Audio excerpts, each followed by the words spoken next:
मुस्लिम league नून की सफ़ों में गुल्लू भट्ट का भाई नमूदार हो गया। सहाफ़ियों से बदतमीजी और ललकारा और लीगी कारकुनों ने गेम उल्टी देखते हुए खुद ही उसकी दोहलाई करके पुलिस के हवाले कर दिया।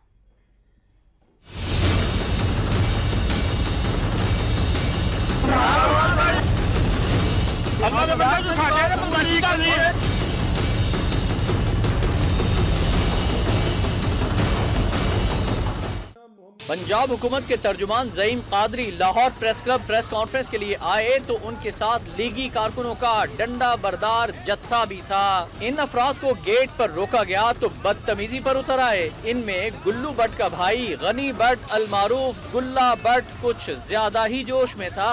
मौसूफ ने रोब झाड़ते हुए सहाफियों से बदतमीजी की और बात हाथापाई तक पहुँच गयी।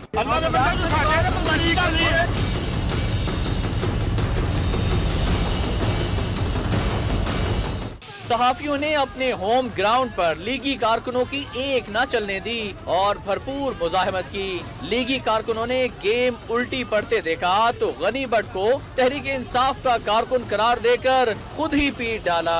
गनी भट्ट दुहाइयां देता रहा कि वो मुस्लिम लीग नून का देरीना कारकुन है, लेकिन लीगी कारकुन हवा का बदलता रुख देखकर बज़िद थे कि वो तो तहरीक इंसाफ में शामिल हो चुका है। तो गनी भट्ट की खूब खातिर तवाज़ो की गई, जिसके बाद उसे पुलिस के हवाले कर दिया गया।